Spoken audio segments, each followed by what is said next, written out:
ఉత్తరం చూద్దామండి. హైదరాబాద్ నుంచి ఛాన్సీ రాస్తున్నారు.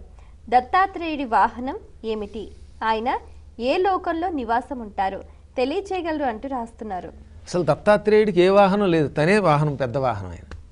ఈ వెనక కనిపిస్తున్న గోవు ధర్మస్వరూపం కోసం పక్కన పెట్టుకున్నాడు. చాలామందికి తెలియక గోవు వెనక ఉంటుంది కాబట్టి గోవు ఎక్కువ పెడుతున్నాడేమో అనుకుంటున్నారు.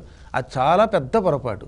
నిజమైన దత్తాత్రేయుడి చరిత్రలో ఎక్కడా కూడా ఆయనకి వాహనం లేదు. యోగి ఆయన ఎక్కడికి కావాలంటే అక్కడికి క్షణమాత్రంలో వెడతాడు. అంటే శ్రీ మహావిష్ణువు మొదలైన వాళ్ళు కూడా వెళ్ళలేరా అని కాదు, వాళ్ళు కావాలని దేవతా రూపాల్లో ఉండడం వల్ల ఒక వాహనం పెట్టుకుని వెడుతున్నారు. ఈయన అలా కాదట.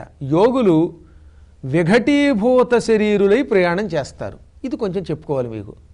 మన శరీరంలో కాళ్ళు, చేతులు ఇవన్నీ ఒక అణువులు, తెలుసును కదా, ఇవన్నీ అణుస్వరూపం.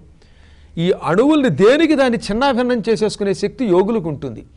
చూస్తూ ఉండగా ముక్కు, కళ్ళు, చెవులు, కాళ్ళు అన్నీ వేరైపోతాయి, అణువులు అయిపోతాయి. ఈ అణువులు సర్వత్రా వ్యాపిస్తాయి.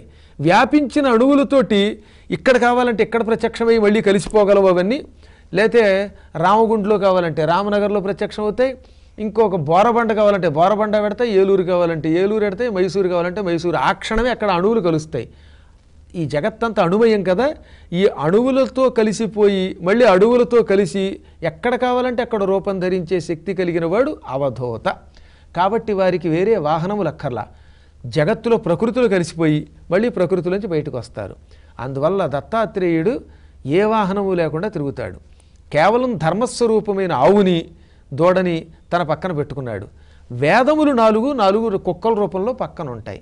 ఇవి వేదమయమైన కుర్కురాలన్నమాట. అంచేత ఇక మీద గుర్తుపెట్టుకోవాల్సింది ఏంటంటే దత్తాత్రేయుడు అణుస్వరూప వాహకుడు ఆయన.